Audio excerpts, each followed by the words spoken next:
Dearest gentle watchers, hi. Alright, when last we spoke, let's see, I went to like 8,000 balls, I think, and dinners, and got to spend a lot of time with Mr. Curtis, but we have barely scratched the surface of this storyline. So let's go ahead and resume. Look at us, we are mediocre. However, we are also compassionate and witty, gentle, vulgar, but amiable. All right, cool. We're doing well. Okay, let's see. Trying to remember what is gonna bring Curtis back into the forefront of the storyline. So let's do this one. Let's do Gossiping Darlington. The townsfolk of Darlington react to the news of the new school being built at Lambton Hall. Why, Miss Rivers, you are about. Oh, I've heard such distressing news and must share them with you immediately. Let's see. Please try not to be so upset, Mrs. Norris, whatever the news may be. Oh my goodness. I thought I turned Do Not Disturb on.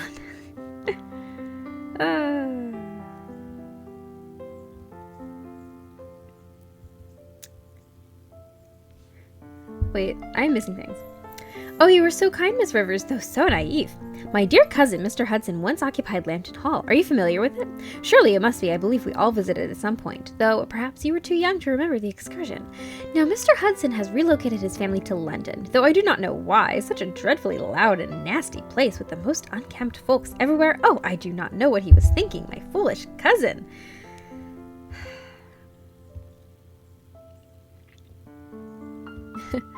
Perhaps you are not suited to London, but it is not altogether bad. Yes, of course you would say that. Youngsters have a taste for all sorts of dreadful things, though I must let you know now, Miss Rivers, that I highly disapprove. But enough of London. What I find even more distressing, though the thought of poor Mr. Hudson in London is quite comparable, is the news of Lambton Hall being lately purchased to be turned into a school. Shock. Oh, Miss Rivers, are we to disregard all niceties of polite society? Because this school, oh, I almost do not wish to voice it, lest my utterance becomes a prophecy, is to be for all manner of children, regardless of parentage. To think that those children will be spending their time in the schoolrooms rather than learning to plow fields and churn butter, I fear what will become of us all if farmers and laborers learn how to read and think. Oh my god. I only have one selection here. We will all be more civil and learned. Favorable results, do you not think? Heavens, no, not at all. What hideous ideas have gotten into your head, child? Oh, I must leave now, lest you contaminate me.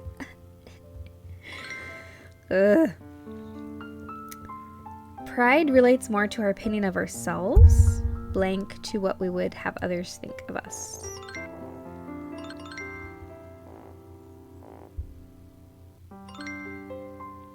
Vanity. It took me a moment, but I got it. I am there.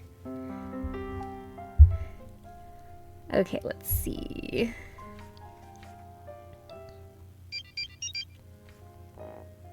Okay, clearly I need to do something a little more serious. Okay, let's try that. Oh my goodness. I am struggling today. Okay, harpsichord. Let's have Mary call. So Mary is our best friend, who we have just not seen at all in this storyline, but it's fine. Ah, Amelia, you look tremendously well. There seems to be a certain flourish in your cheeks since I saw you last. My dear Mary, you are being too kind. You look rather well yourself. I trust your family as well. They are indeed. Now, do you know Lambton Hall? I think the Hudsons occupied it for a while, though it's been empty since they left 2 years ago. Oh yes, I remember, and it had a lovely bit of garden too. Mrs. Hudson had me for tea once, and the prospect from the drawing room window was most charming. The very one. Mama heard from Mrs. Norris this morning that the hall has been sold, and the new proprietor intends to open up a school for anyone who wishes to receive an education. What a strange thing to do. I think it is a rather charming idea. There is certainly enough rooms for quite a number of students. My dear Amelia, sometimes you have such a peculiar way of thinking. I wonder if the proprietor is anyone we know. I think Mama will make some inquiries, and if she does not, then I'm sure Mrs. Norris certainly will. Well, that is really the only news I bring you. Now, do you remember how we last spoke about the benefits of changing the upholstery for the next season? You and Mary continue to drink your tea and speak for a fair while longer.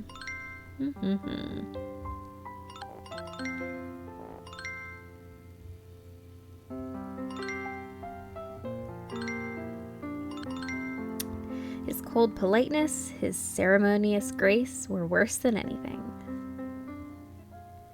Okay.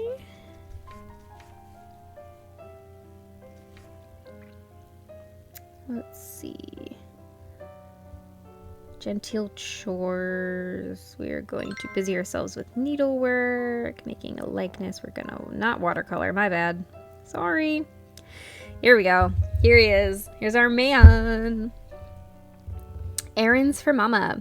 Mama is feeling a little under the weather and wishes you to see if Mr. Mortimer has any new wares that might interest her. We're in his haberdashery. It appears that Mr. Mortimer's new fabrics will be arriving next week. Hopefully Mama will be well enough then to visit herself. You spot Mr. Curtis, who is looking extremely out of place amongst the ribbons and lace. Oh my gosh, look, he looks so uncomfy. And the little Mr. Mortimer is just like, This is great. Ah, good day, Miss Rivers. You seem to be having anything but a good day, Mr. Curtis. Mr. Curtis visibly relaxes at the quip. And how about yourself? Have you been eyeing silks and muslin?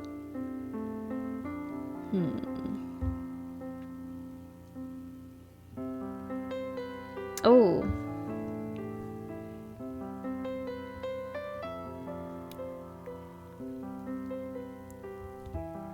Should we continue joking with him? It might be kind of fun. Let's see if he reacts well. Let's see. Now, Mr. Curtis, do not try to deflect the attention back on me. You have been caught red-handed. Oops, I missed the rest of the thing. I shall insert this into your records. Guilty as charged. I would rather be anywhere else, but alas, I have been entreated to make some decorative decisions.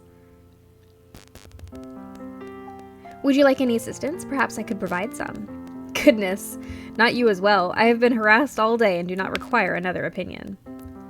But now that you are here, I might like to hear your thoughts on another matter. Have you heard anything about this new school at Lambton Hall?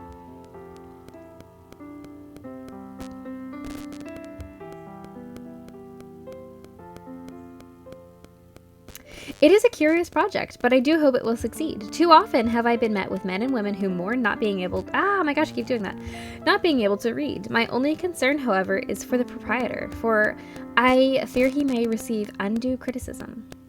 You are a curious lady, Miss Rivers. Not many think as you do. But alas, I have dallied too long. It is a pleasure to speak with you as always. Okay, I think I hit all the right notes there.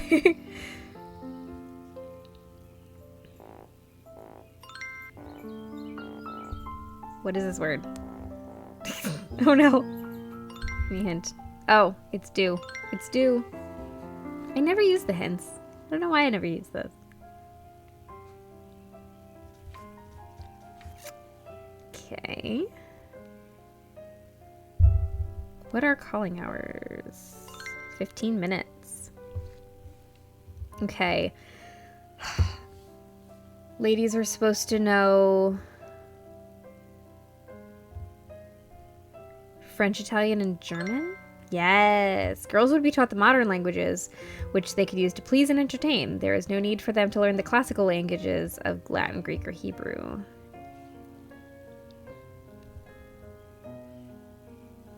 Okay. Is there anywhere else that I can go? Alright, well let's go see the kitty cat then. Bessie is humming to herself while doing the dusting. She appears to be in high spirits. You seem to be quite cheerful today. There are so many reasons to be cheerful, miss. Have you seen Lord Fat Cat Lady, miss? I was just thinking that he'd be so happy with all the sun. To be a cat and to bask in the sunshine.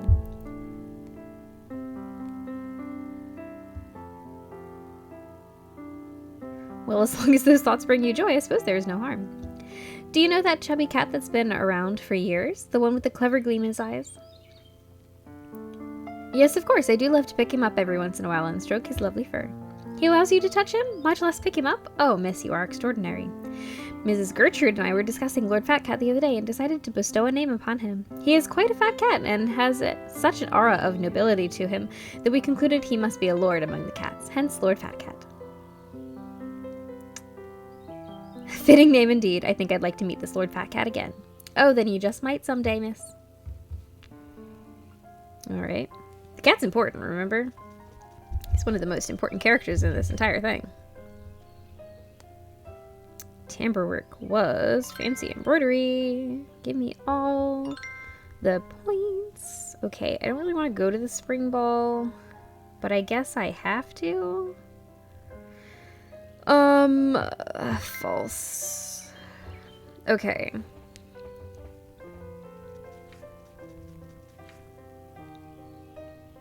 Mary joins you for tea. Oh, dear Amelia, it is good to see you at last, for I've been wanting to speak to you since yesterday morning. Do you remember when I told you that Lambton Hall is being turned into a school? Yes, what of it? Have you more news? Mrs. Norris very kindly informed Mama yesterday that she had been making inquiries about the new owner and whether or not he intends to take residence with his students. It happens that all her inquiries have been for naught, as the benefactor wishes to remain anonymous.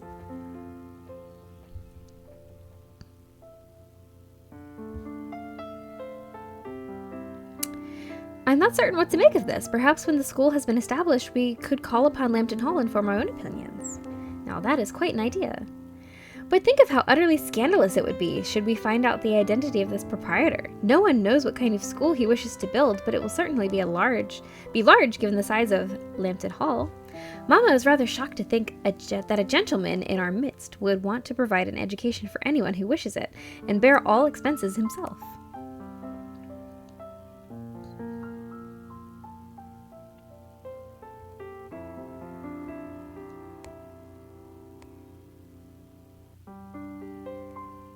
How fascinating! The more I hear, the more intrigued I become, and the gentleman behind this must be a well-learned man indeed.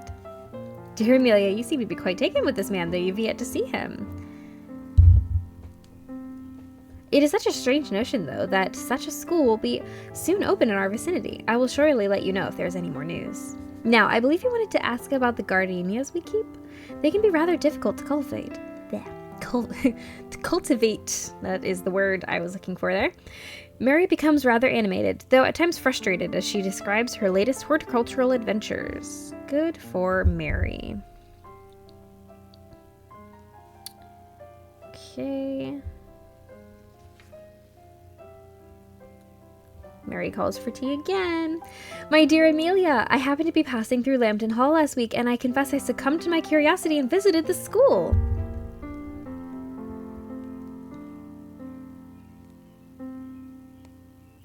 Is that so? What's transpired thereafter?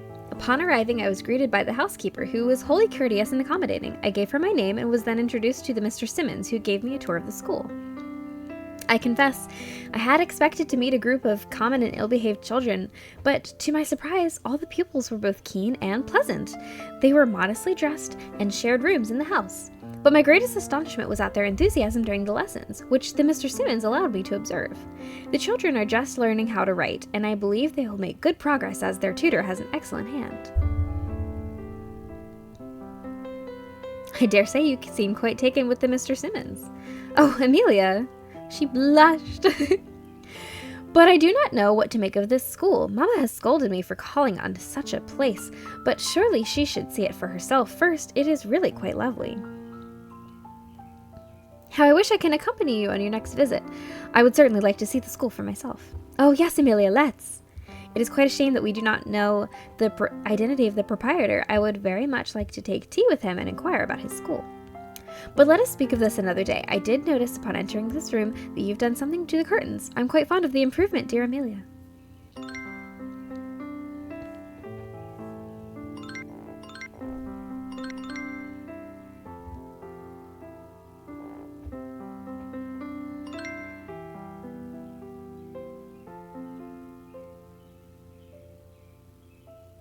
Adoration. Oh my gosh, why did that take me so long? I was like, The hell am I looking at? Okay. I need to get my reading to 26.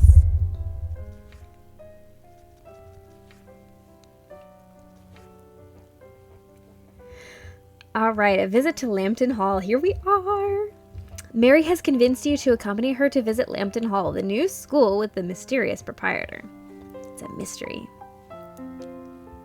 You arrive at Lambton Hall with Mary, and you vaguely recall being here in your childhood. However, the building in your memories was much more decrepit than it is now. Oh, dear Amelia, I am so pleased you have decided to visit with me today. I assure you the children are most civilized, and Mr. Sibbins is very accommodating and welcoming. Mary, you really seem to have taken a liking to this Mr. Simmons of yours. Do not tease me so. A stern woman in modest attire greets you both and introduces herself as the housekeeper. Mary gives your names and you are both led inside. The interiors look surprisingly comfortable and are well insulated. The draperies appear to be new and are quite tastefully decorated.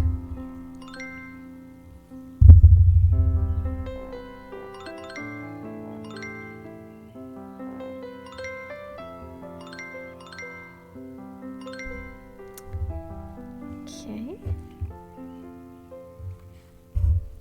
The classroom is currently occupied by 3 children, as well as a young man who is presumably Mr. Simmons. Mary gives a brisk knock before entering.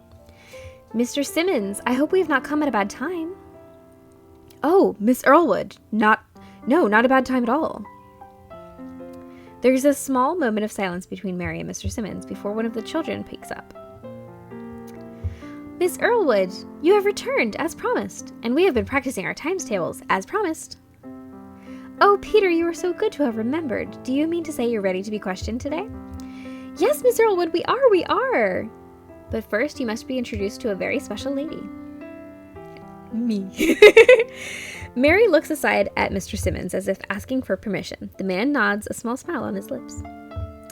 Ladies and gentlemen, please allow me to present the incomparable Miss Rivers, who, might I say, mastered her times tables before I could get through half of them.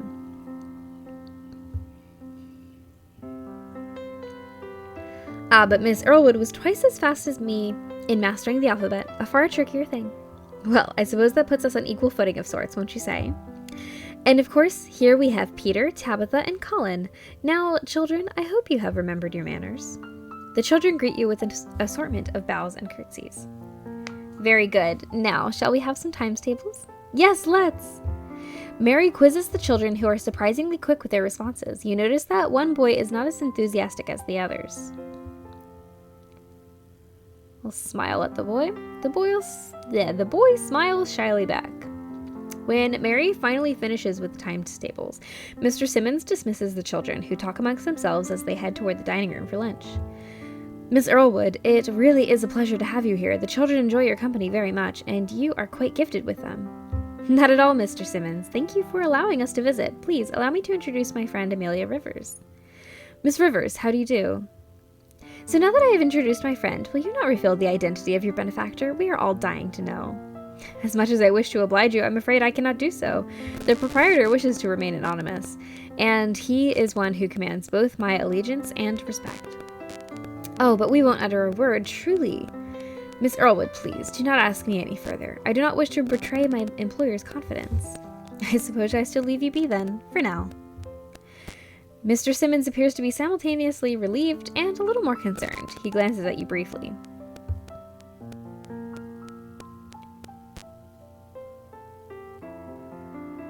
I remember being to Lambton Hall when I was a girl, and the place was nowhere near as inviting as it is now. Both you and your benefactor are to be highly commended. Yes, thank you, though the furnishings were personally overseen by my benefactor, who wished to create the most comfortable but efficient learning environment for the children. Mary smiles brightly at Mr. Simmons, who appears to be mostly pleased, though a little uncomfortable. They begin to speak of other things, and you begin to feel a little like a chaperone. Oh my gosh, let me leave. There we go. You are finally ready to leave Lambton Hall. On your way out, you encounter Colin, who is seated by a fire, nose buried within a book.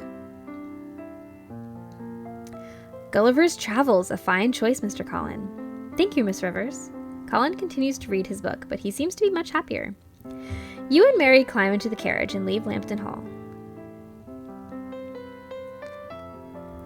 Well, Amelia, thank you for accompanying me today. I do hope you enjoyed yourself. The school really is a pleasant surprise, is it not?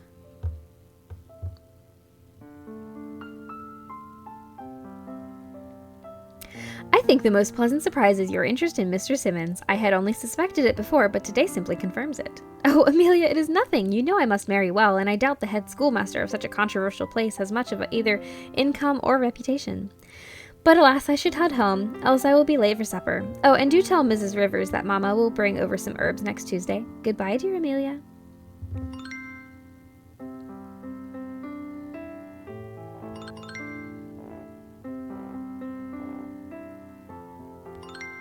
Why did that take me so long?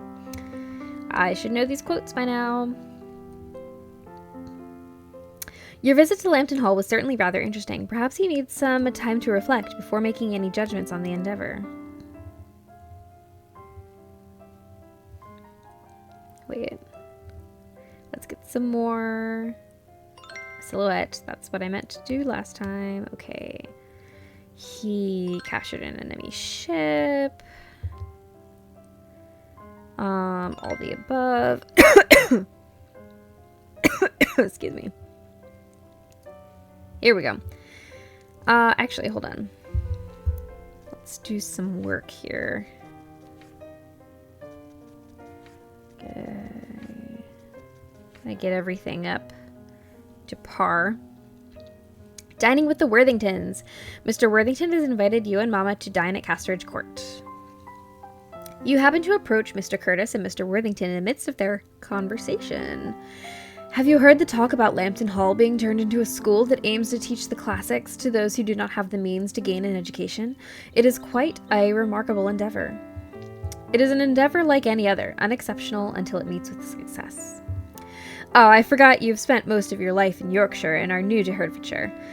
Lambton Hall is a large residence, empty for the last few years. I hear it's been sold to a private proprietor who intends to turn it into a school for farmers' daughters and butchers' sons alike.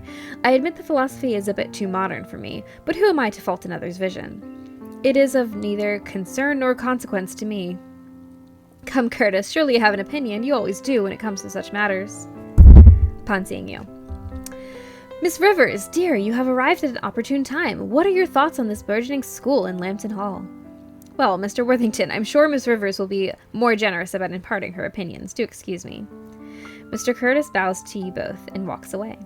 Ah, my dear, I had thought the years have softened our friend's volatile temperament, but it appears not so.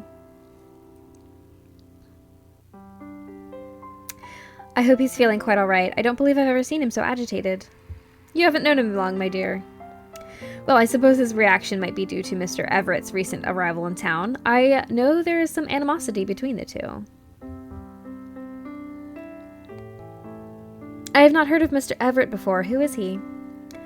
I believe Curtis and Everett were acquainted at youth when they grew up in close vicinity in Yorkshire. They have never been fond of one another, as far as I know, and Mr. Curtis has always kept his distance. Mysterious.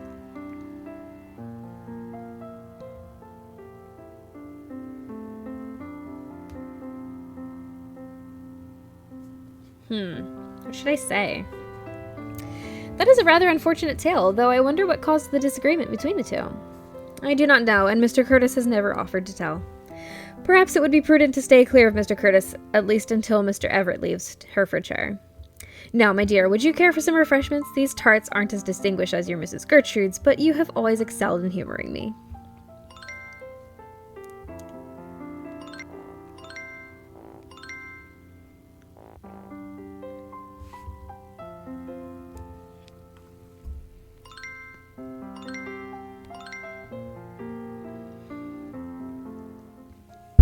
Oh, that was it? Okay.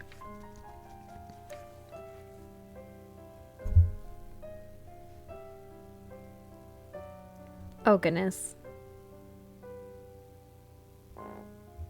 That was wrong.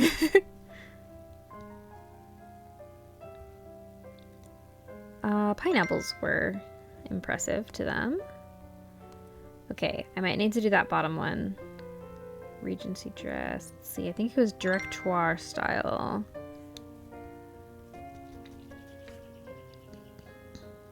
Stop pushing the wrong buttons.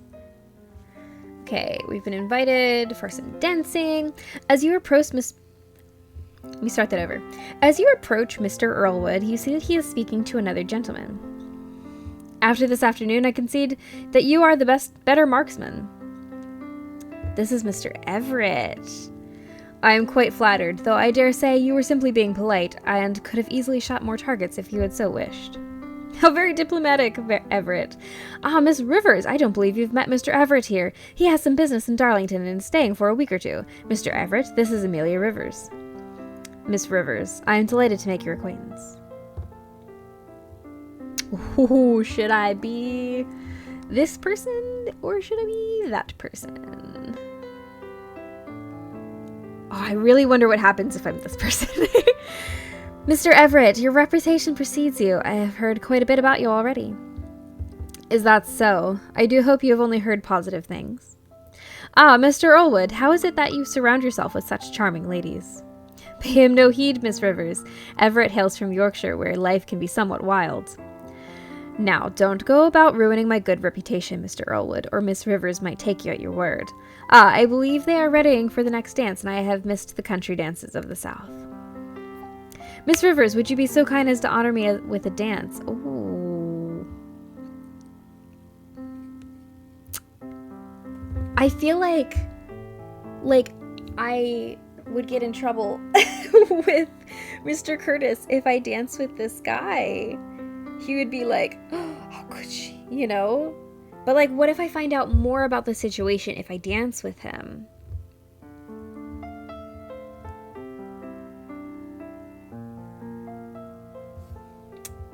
Oh, I can't say that I'm not an accomplished dancer, because that would be like saying I'm not an accomplished woman.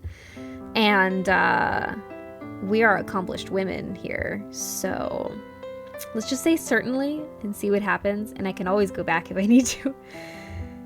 Most excellent. You dance with Mr. Everett. No, you dance with Mr. Everett, who is confident. That was what it was. It was Everett and confident put together. Who is confident with the steps and proves to be a rather charming company. When the dance is done, you continue to exchange pleasantries. That was most wonderful, Miss Rivers. My thanks to you for humoring my whimsies this evening. Ha ha! Not at all. It was my pleasure. Have a good evening, Miss Rivers. I found out nothing. Okay, the Regency period's up. Oh, yes, Napoleon. I love Napoleon. I really do. Ask me about that someday.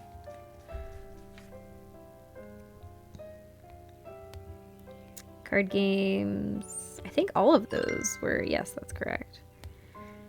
Okay, cost of goods. Horse, maybe. Muslin. I think all the above. Woo! Dining with the Worthingtons. Oh, wait, let's spend my points. La la la la la. Using all my points. Dining with the Worthingtons yet again. Mr. and Mrs. Worthington have invited you and Mama to dinner. There you are, Miss Rivers. I have been concerned about you all evening. Are you well? What? Is there any reason why I shouldn't be well? I thought that perhaps you would be dispirited given that Mr. Curtis is not with us tonight. What? No! He sent me a note just this afternoon with his apologies of not being able to dine with us tonight on account of feeling unwell. Mr. Curtis has a fine constitution, and it is quite unlike him to withdraw from his commitments so hastily without apparent cause. I am somewhat concerned about him, as am I, my dear. Nonetheless, knowing his temperament, perhaps it would be wise to keep some distance from Mr. Curtis. Pray tell, why should I do that? Well, how should I put this? It's just that it is not really my place. Come, Miss Rivers, let us dispel this talk from our thoughts. Now, would you like some tea or perhaps another glass of sherry? No, I want news. Rude. Okay. Bessie's concerned. Miss Amelia, I know it's a little forward of me, but I was wondering if we might speak.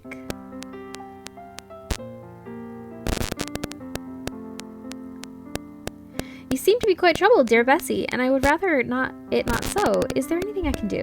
It's just that we've not seen Mr. Curtis for a while. He's been real fond of visiting and walking, but we've barely heard from him.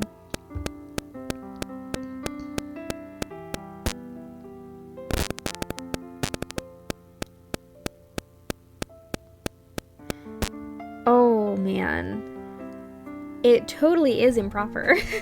It totally is, but like... Yes, perhaps I should think about calling on him at Bradley House. It is only 2 miles away, after all. Oh, I think he'd like that very much. I'm sorry to bother you, but I've been a bit worried since he stopped dropping by. I'll leave you to it then, miss.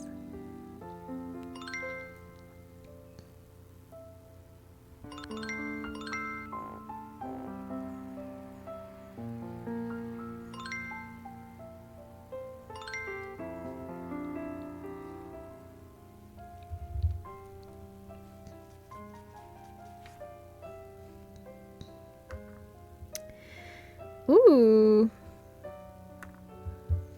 Okay. Let's get all of our points.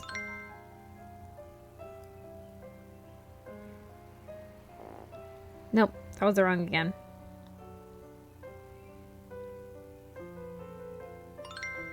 Okay. Points, points, points, points, points. Lambton Hall. Visit Mr. Curtis. Bessie may have been a little forthright, but she is also correct. Perhaps you should call on Mr. Curtis at Bradley House. Bradley House looks exactly like Lambton Hall. Good day. How may I help you?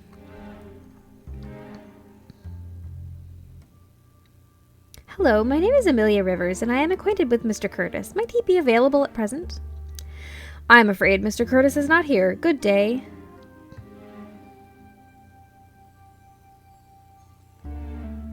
A moment, please. I have not seen or heard from Mr. Curtis for several weeks, and I am concerned for him. Might you know where he could be? I do not wish to betray my master's confidence, but I am concerned also. Mr. Curtis has removed himself to Yorkshire and his family estate, Penridge. Though I do not know where you might find him, I suspect he will be at a few places he likes to frequent.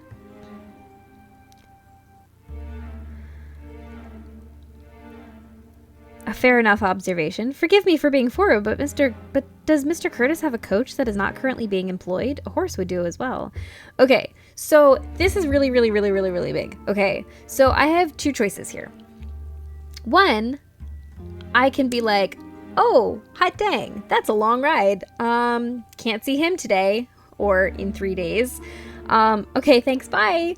Or I could be like, well, let's go, sir, and go seek him out and make sure he's all right. And it would be completely and utterly improper to do so, and therefore that's what I'm going to choose.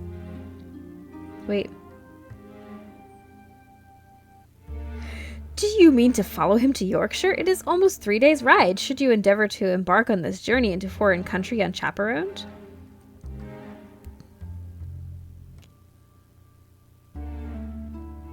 I do. Mr. Curtis is a dear friend of mine, and I do not wish any misfortune to befall him. I understand if you are reluctant to loan me a horse, but I am determined to find a way. I confess that in all my years serving Mr. Curtis, I have not encountered anyone as strong-willed. I will arrange to accommodate you with a chaise, and, too, if you do not mind, I will accompany you. Perhaps you should also write a note to inform your family of your whereabouts. I will see that it is delivered. Thank you, Mr. I am Hughes. Ah, the driver is here. Come, let us seek out Mr. Curtis, if such thing is possible. We have all been under his employment for years, since his time in Yorkshire, and are all concerned about him. Thank you, Mr. Hughes. I do not take your assistance lightly. Points, points, points. Oh. Here we are with our dude again. Napoleon. You board the carriage alone. Mr. Hughes respects your needs for privacy and sits beside the driver. Occasionally, you can hear their voices over the sound of hooves and wheels. The journey is long and difficult. On the first evening, you stay at a small inn, where you have no choice but to introduce Mr. Hughes as your uncle. Mr. Hughes foots the bill and refuses to take your coins. On the second evening, Mr. Hughes and the driver stop at an expensive inn that Mr. Curtis himself frequents. Once again, Mr. Hughes plays the part of your uncle. Although the innkeeper offers you a reduced rate, you cannot afford it. Mr. Hughes pays on your behalf and assures that you need not worry about the costs. He would have sought out Mr. Curtis regardless. When you reach Yorkshire on the third day, Mr. Hughes takes the carriage to a number of landmarks, an area for picnics, a park, and a lake. All are devoid of Mr. Curtis. You quickly stop by Penridge, but as predicted, he is not at home. Mr. Hughes becomes quite concerned, then quietly suggests one last stop. You board the carriage again as the sun begins to set. Oh boy. Ooh. The carriage takes you to a small hill near the outskirts of town, whereupon you see Mr. Curtis's lone figure kneeling in the grass.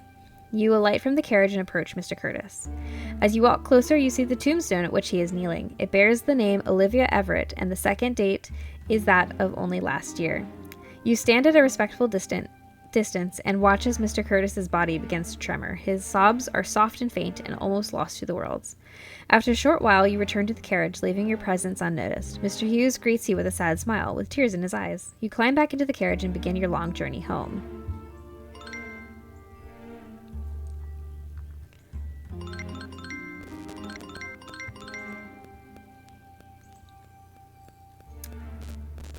So that's it then. Upon your return, you find the household in disarray. Your mother is livid, and she appears to have enlisted the assistance of Mr. and Mrs. Worthington. Amelia, you have returned! Oh, I was so afraid something dreadful might have happened to you. Oh, miss, we were all so worried about you. You could have been held up by highwaymen and killed, and your short note was so unbecoming. Off to Yorkshire for a day or two. Do not worry. How am I not to worry? And Yorkshire of all places. Your poor mamma could barely get out of bed while you were gone. Oh no. And unchaperoned. I have given you many concessions, Miss Rivers. But now you are throwing away your own reputation. And for what purpose? Tell me, what in God's name were you doing in Yorkshire?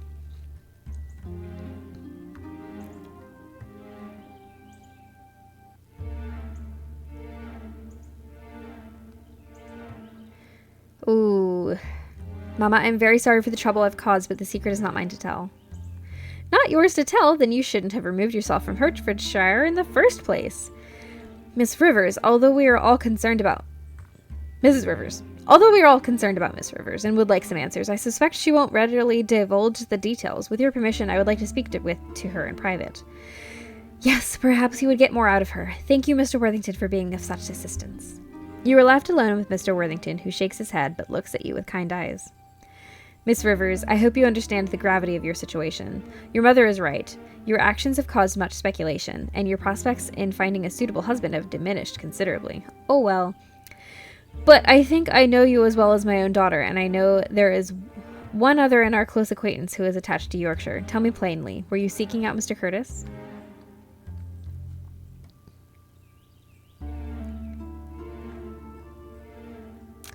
Oh, Mr. Worthington, I couldn't bear to think of him suffering, and when I visited Broadley House, I was informed that he had left Herefordshire, and his staff offered me a carriage, and it all happened so quickly. I don't doubt it. I confess I have been apprehensive about your connection with Mr. Curtis for quite some time, even before your unexpected plight, and I'm not entirely sure if it is wise of you to be so well acquainted with him. That is to say, how shall I put this? Mr. Worthington, may I remind you that you were the one who introduced me to Mr. Curtis? I was under the impression you think highly of him. Yes, of course. It's just that in all my years of knowing Curtis, he has not formed any close attachments.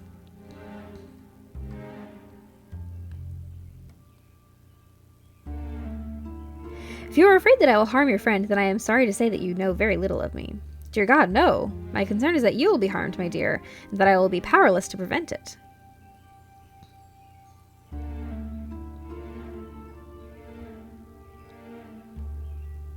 Yet here you are, trying to discourage me from seeking him out further. Yes, perhaps I am guilty of that. My dear, you have grown into a fine young woman, and I am sorry for being so forward. I simply have your best interest at heart. You really are like a daughter to me.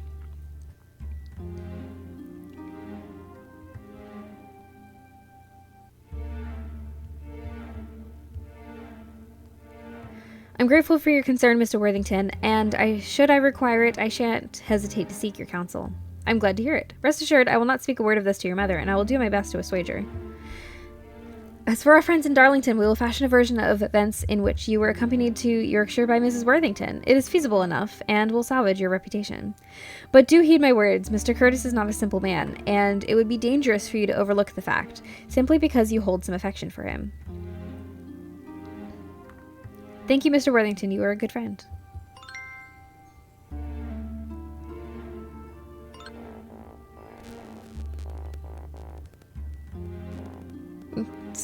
Whoops. I just said I was an imbecile today. I just hit a bunch of random letters. I don't even remember what I was looking at. Oh my goodness. Okay. Well, that was wild. Let's tidy the house. You find a small box of old clothing you have outgrown and must have missed when you cleared your wardrobe in the past. The clothing is still of good quality, and it would be a shame to throw it all out. Perhaps I will see if any of the girls at Lambton Hall might like these. Suddenly you feel a slight nudging at your feet. Lord Fatcat has somehow followed you, and he very much approves of your generosity. Lord Fatcat decides to reward your kind nature with some kindness of his own. He tilts his head towards his feet, his movements refined and lordly. Indeed, you discover that he has brought you something, a very pretty piece of lace. It is a little dusty, but apart from that, it is in fairly good condition. How thoughtful of you, Lord Fatcat. I think I will fashion something with your gift. Lord Fatcat nods in approval. He is looking forward to your creation. With a final purr, Lord Fatcat turns and leaves you to your task.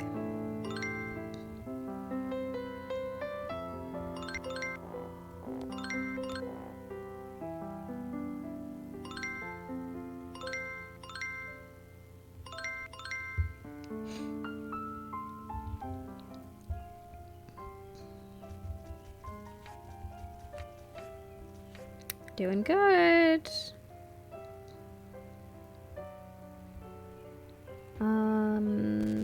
They'd go to boarding school.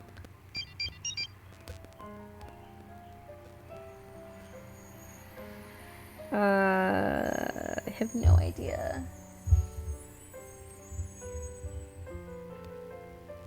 Oh, here we go. The Earlwoods and their friends. You and Mama are spending an evening with the Earlwoods and their friends. It's Mr. Everett. Good evening, Miss Rivers. Have you been well?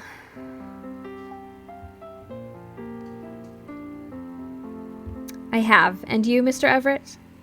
Better now that I am in your company. I am holding a dinner party Saturday next for an intimate group of friends, and it would please me if you could join us. Might you be available?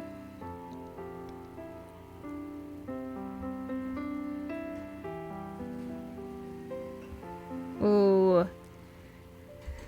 This could have some drama. If you can hear that, there is a garbage truck behind me.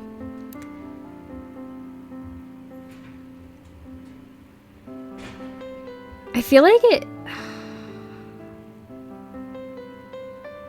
it can't possibly just end it right there if I choose this. So what if I choose this and just see what he says? Wait, where can I? Oh my goodness. Mr. Everett, I confess I have had a certain question in my mind that pertains to you, and I hope I'm not being too forward now in voicing it. May I ask, who is Olivia? Olivia? Good God, how in the name of the Lord did you... She was my late wife who passed away several years back, leaving behind me and our son. Huh.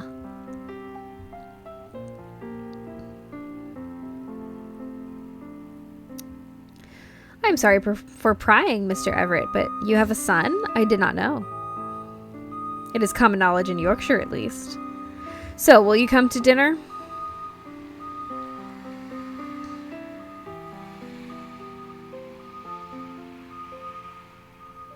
Today's the first I have heard of Mrs. Everett and of your son. Why did you not mention either earlier?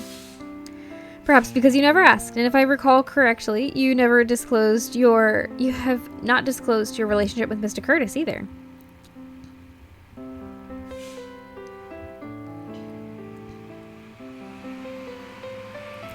Ah, so you have been inquiring of me while withholding details about yourself. I do not appreciate your methods, Mr. Everett. Good evening. Drama, drama, drama! Okay. More tea? Mama has sent you into town to replenish your tea supply. While you were on your way into town, you unexpectedly encounter Mr. Curtis in the woods. He appears to be exhausted and rather worn. Miss Rivers, it isn't unexpected, that is to say, are you well?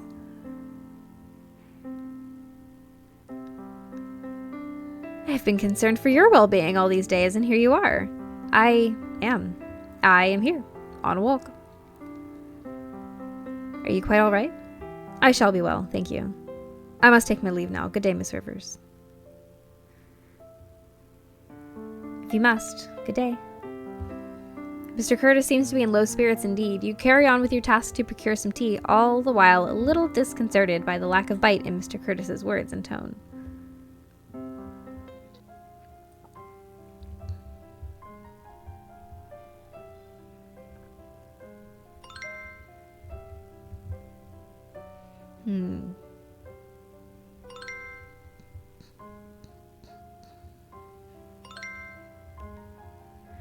Dining with the Worthingtons. That's totally where I'm going next.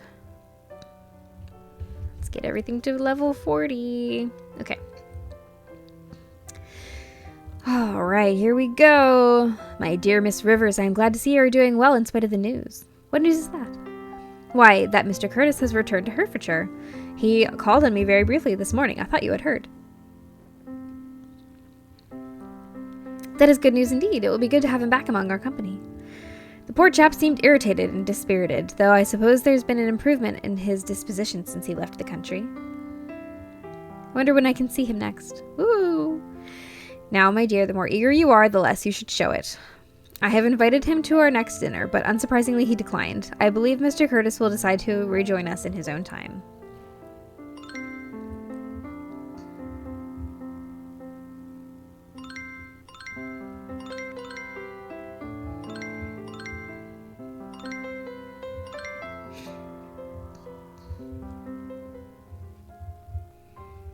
That was really short. Okay. Aha!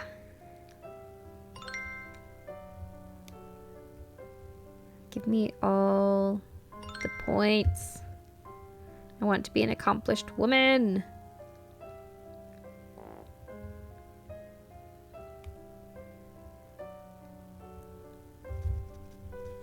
Okay. I beg your pardon, miss, but Mr. Curtis is here again. He has returned to us after all. So sweet. Oh, thank goodness. That is good news, indeed. Dear Bessie, you know how I have worried about him so. I am glad he is well enough to call on his friends. Aye, but I think he's here for more than friendship, miss. Mr. Curtis enters the drawing room and bows to you. He looks as Bessie has described, though a little better than when you unexpectedly encountered him on your walk into town. Miss Rivers, you look well. Please, pardon my unannounced arrival.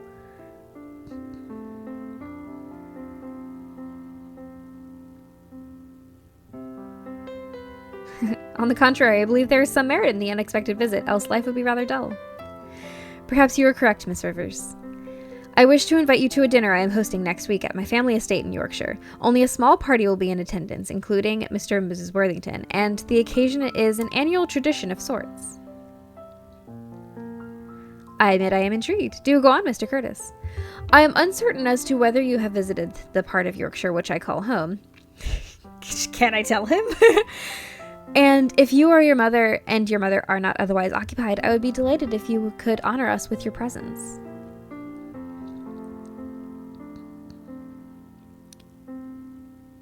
Why, Mr. Curtis, I am quite honored to receive your invitation, and in person, no less. I would be most delighted to join you. I am glad. I will send you a card with the details of dinner. If it is not too forward of me, perhaps I could arrange a carriage for you and your mother? Yes, that would be much appreciated. Thank you.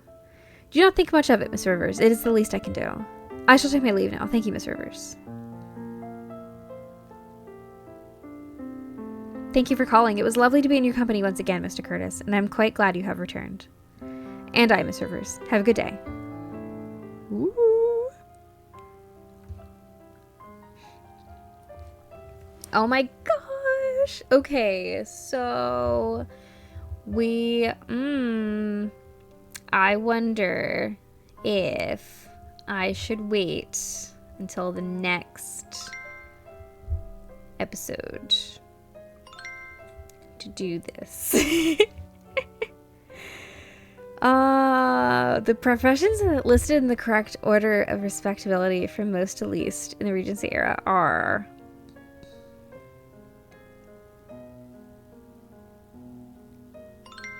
landed gentry, right? And then merchants, and then butlers. Cool. Okay, so how many points do I have? Lots. All right. Oh, I missed. Wait, what am I doing? Somewhere. Okay, that's fine. There we go. Anyway, so yeah, what I'm gonna do is I'm gonna save the game right here. Save. Amelia. Yes. Okay, I'm gonna save the game right here. And we will resume next week. And we'll find out what happens when we visit Yorkshire in a not scandalous way and further pursue Mr. Curtis. All right. Thank you so much for joining me, and I will see you next time. Make sure you put in the comments what you think about this storyline, about what you think of Mr. Curtis, and if you think that my choices are totally scandalous, let me know. All right, everybody. Bye.